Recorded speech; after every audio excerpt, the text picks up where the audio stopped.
ലോകരിൽ നോഹിന് സമാധാനം.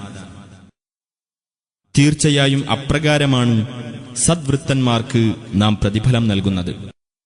തീർച്ചയായും അദ്ദേഹം നമ്മുടെ സത്യവിശ്വാസികളായ ദാസന്മാരുടെ കൂട്ടത്തിലാകുന്നു. പിന്നീട് നാം മറ്റുള്ളവരെ മുക്കി നശിപ്പിച്ചു. തീർച്ചയായും അദ്ദേഹത്തിന്റെ കക്ഷികളിൽപ്പെട്ട ആൾ തന്നെയാകുന്നു ഇബ്രാഹിം.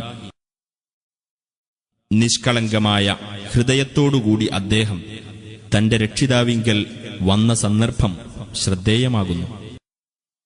തന്റെ പിതാവിനോടും ജനതയോടും അദ്ദേഹം ഇപ്രകാരം പറഞ്ഞ സന്ദർഭം: എന്തൊന്നിനെയാണ് നിങ്ങൾ ആരാധിക്കുന്നത്? അല്ലാഹുവിന് പുറമെ വ്യാജമായി നിങ്ങൾ മറ്റു ദൈവങ്ങളെ ആഗ്രഹിക്കുകയാണോ? അപ്പോൾ ലോകരക്ഷിതാവിനെപ്പറ്റി നിങ്ങളുടെ വിചാരമെന്താണ്?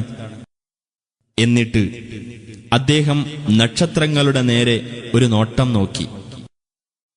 തുടർന്ന് അദ്ദേഹം പറഞ്ഞു: തീർച്ചയായും എനിക്ക് അസുഖമാകുന്നു. അപ്പോൾ അവർ അദ്ദേഹത്തെ വിട്ട് പിന്തിരിഞ്ഞുപോയി. എന്നിട്ട് അദ്ദേഹം അവരുടെ ദൈവങ്ങളുടെ നേർക്കു തിരിഞ്ഞിട്ട് പറഞ്ഞു: നിങ്ങൾ തിന്നുന്നില്ലേ? നിങ്ങൾക്കെന്തുപറ്റി? നിങ്ങൾ മിണ്ടുന്നില്ലല്ലോ. തുടർന്ന് അദ്ദേഹം അവയുടെ നേരെ തിരിഞ്ഞു വലതുകൈകൊണ്ട് ഊക്കോടെ അവയെ വെട്ടിക്കളഞ്ഞു. എന്നിട്ട് അവർ അദ്ദേഹത്തിന്റെ അടുത്തേക്ക് കുതിച്ചു ചെന്നു. അദ്ദേഹം പറഞ്ഞു: നിങ്ങൾ തന്നെ കൊത്തിയുണ്ടാക്കുന്നവയെയാണോ നിങ്ങൾ ആരാധിക്കുന്നത്? അല്ലാഹുവാണല്ലോ നിങ്ങളെയും നിങ്ങൾ നിർമ്മിക്കുന്നവയെയും സൃഷ്ടിച്ചത്. അവർ അന്യോന്യം പറഞ്ഞു: നിങ്ങൾ ഇബ്രാഹീമിനു വേണ്ടി ഒരു ചൂള പണിയുക, എന്നിട്ടവനെ ജ്വലിക്കുന്ന അഗ്നിയിൽ ഇട്ടേക്കുക. അങ്ങനെ അദ്ദേഹത്തിന്റെ കാര്യത്തിൽ അവർ ഒരു തന്ത്രം ഉദ്ദേശിച്ചു. എന്നാൽ നാം അവരെ ഏറ്റവും അധമന്മാരാക്കുകയാണ് ചെയ്തത്. അദ്ദേഹം പറഞ്ഞു: തീർച്ചയായും ഞാൻ എന്റെ രക്ഷിതാവിങ്കലേക്ക് പോകുകയാണ്. അവൻ എനിക്ക് വഴി കാണിക്കുന്നതാണ്. എന്റെ രക്ഷിതാവേ, സൽവൃത്തരിൽ ഒരാളെ നീ എനിക്ക് പുത്രനായി പ്രദാനം ചെയ്യണമേ. അപ്പോൾ സഹനശീലനായ ഒരു ബാലനെപ്പറ്റി നാം അദ്ദേഹത്തിന് സന്തോഷവാർത്ത അറിയിച്ചു. എന്നിട്ട് ആ ബാലൻ അദ്ദേഹത്തോടൊപ്പം പ്രയത്നിക്കാനുള്ള പ്രായമെത്തിയപ്പോൾ അദ്ദേഹം പറഞ്ഞു: എന്റെ കുഞ്ഞുമകനെ, ഞാൻ നിന്നെ അറുക്കണമെന്ന് ഞാൻ സ്വപ്നത്തിൽ കാണുന്നു. അതുകൊണ്ട് നോക്കൂ, നീ എന്താണ് അഭിപ്രായപ്പെടുന്നത്?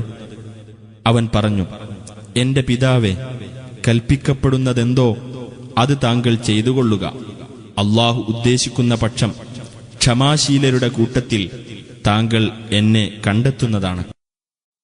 അങ്ങനെ അവർ ഇരുവരും കൽപ്പനയ്ക്ക് കീഴ്പ്പെടുകയും അവനെ നെറ്റി അഥവാ ചെന്നിമേൽ ചെരിച്ചു കിടത്തുകയും ചെയ്ത സന്ദർഭം നാം അദ്ദേഹത്തെ വിളിച്ചു പറഞ്ഞു: ഹേ ഇബ്രാഹിം,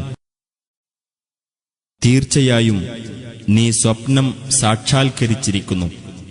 തീർച്ചയായും അപ്രകാരമാണ് നാം സദ്വൃത്തർക്ക് പ്രതിഫലം നൽകുന്നത്. തീർച്ചയായും ഇത് സ്പഷ്ടമായ പരീക്ഷണം തന്നെയാണ്. അവന് പകരം ബലിയർപ്പിക്കാനായി മഹത്തായ ഒരു ബലിമൃഗത്തെ നാം നൽകുകയും ചെയ്തു. പിൽക്കാലക്കാരിൽ ഇബ്രാഹീമിന്റെ സൽകീർത്തി നാം അവശേഷിപ്പിക്കുകയും ചെയ്തു. ഇബ്രാഹീമിന് സമാധാനം. അപ്രകാരമാണ് നാം സദ്വൃത്തർക്ക് പ്രതിഫലം നൽകുന്നത്. തീർച്ചയായും അദ്ദേഹം നമ്മുടെ സത്യവിശ്വാസികളായ ദാസന്മാരിൽപ്പെട്ടവനാകുന്നു. ഇസ്ഹാഖ് എന്ന മകന്റെ ജനനത്തെപ്പറ്റിയും അദ്ദേഹത്തിന് നാം സന്തോഷവാർത്ത അറിയിച്ചു.